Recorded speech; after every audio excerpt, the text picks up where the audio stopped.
মা নাকি স্বয়ং গঙ্গায় স্নান করতে যান, যা অনেকেই অনুভব করেছেন। উনি 4টের সময় গঙ্গা স্নান করতে যান। গঙ্গার ঘাটে কতগুলো রিক্সাওয়ালা থাকতো, তারা কিন্তু সব শুনতে পেত।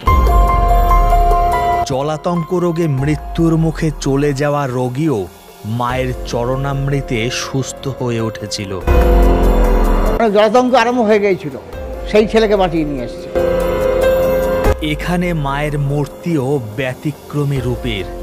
অন্যান্য মন্দিরের মতো এখানে মায়ের জিভ বার করা নেই, বরং এখানে মায়ের মূর্তি হাস্যরত।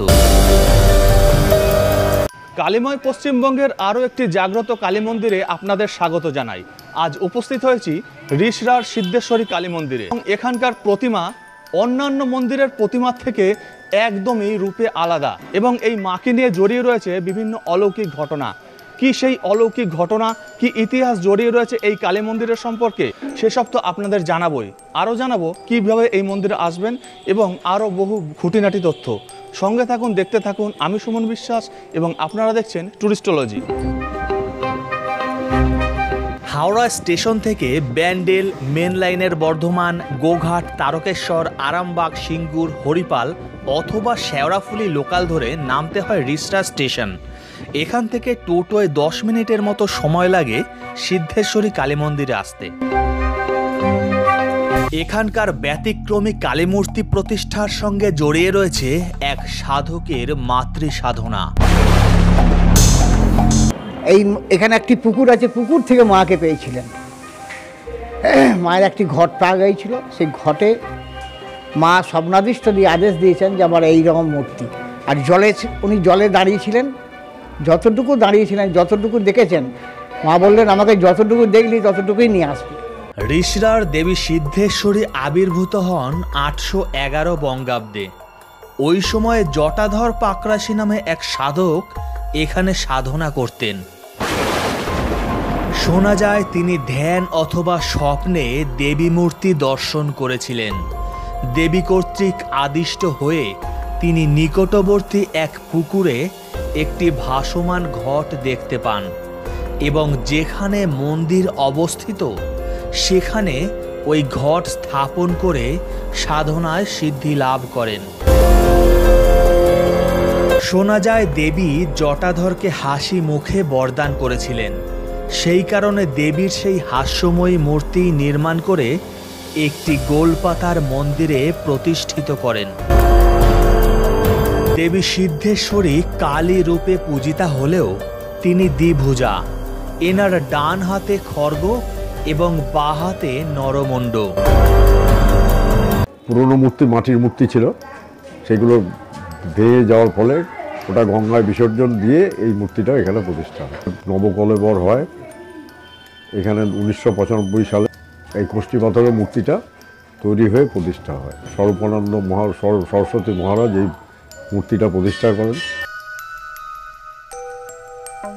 দেবী সিদ্ধেশ্বরীকে ঘিরে বহু আশ্চর্য ও অলৌকিক ঘটনা শোনা যায়।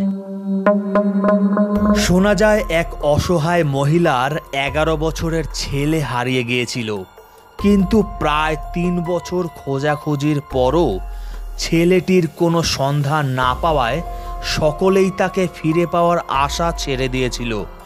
তখন সেই অসহায় মহিলা দেবীর শরণাপন্ন হন এবং আশ্চর্যজনকভাবে দেবীর কৃপায় সুদূর নেপাল থেকে তার হারানো ছেলেকে ফিরে পান। মা নাকি স্বয়ং গঙ্গায় স্নান করতে যান, যা অনেকেই অনুভব করেছেন। উনি 4টের সময় গঙ্গা স্নান করতে যান।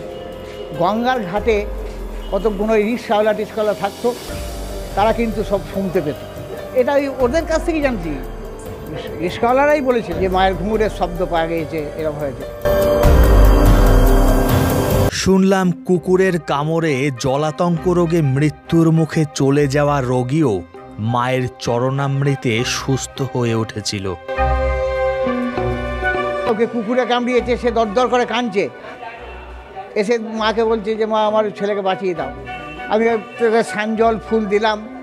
পরের দিন সেই একই টাইমে সেই ভদ্রমহিলা এসে ছেলেকে নিয়ে এসে গড়াগড়ি দিয়ে গেল, বলে থাকে তো মশাই ছেলে আমার বেঁচে গেল। মানে জলাতঙ্ক আরম্ভ হয়ে গিয়েছিল, সেই ছেলেকে বাঁচিয়ে নিয়ে এসছে।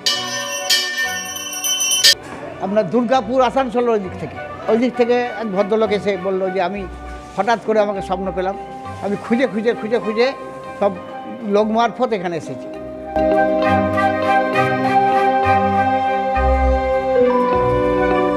সাধক জটাধর পাকরাশি গোলপাতার মন্দিরে দেবীর প্রতিষ্ঠা করেছিলেন, কিন্তু পরবর্তী সময় 1312 বঙ্গাব্দে দেবী মন্দিরের পূর্ণ সংস্কার করা হয়। জটাধর পাকরাশির বংশধরেরা বর্তমান দেবীর সেবায়িত। এখন ঋষিকেশ পাকরাশি আর আমরা দুই পাকরাশি বংশ এখনো এখানে সেবায়িত আছে, প্রধান সেবায়িত।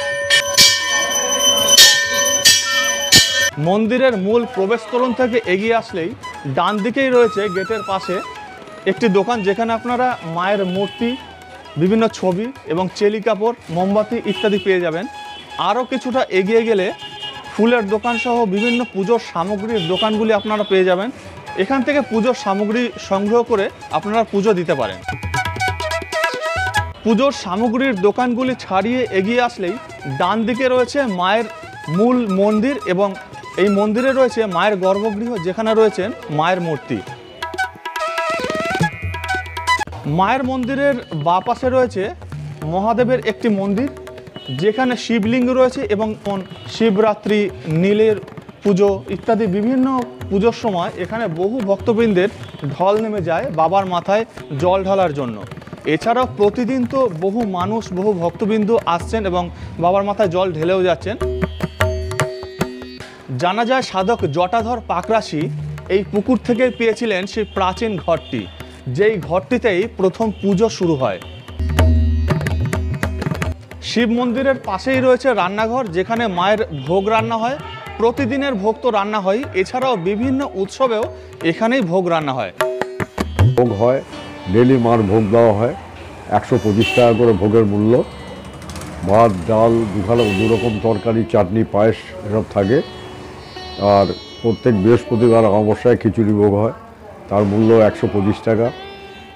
আর পূর্ণিমাতে আপনার হয় খিচুড়ি, লুচি ভোগ হয় পূর্ণিমা ষষ্ঠীতে, তার মূল্য 150 টাকা।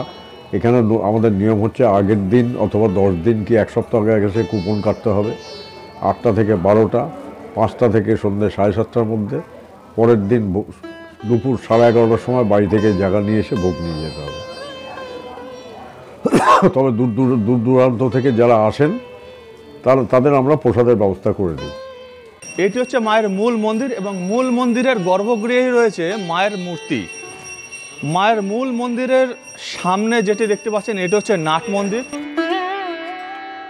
নাট মন্দিরের পিছনেই এই যে ঘেরা জায়গাটা দেখতে পাচ্ছেন, এখানেই দীপান্বিতা অমাবস্যার কালী পুজোর সময় বলি হয়। তখন এখানে হাড়িকাঠ তৈরি করে বলি হয়।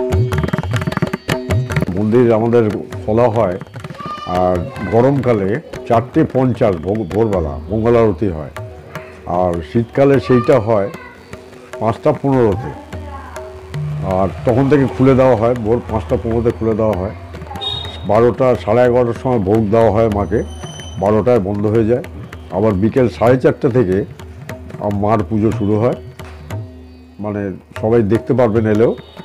আর রাত্রি 8টার সময় সন্ধ্যা আরতি হওয়ার পরে বন্ধ হয়ে যায়। কিন্তু কালী পুজোর সময় সারা রাত্রি খোলা থাকে, বা বিশেষ বিশেষ রটন্তী কালী পুজো হোক, বগলামুখী পুজো হোক, ফলহারিণী কালী পুজো হোক, মন্দির প্রায় 2-2:30 হোম হয়ে বন্ধ হয়।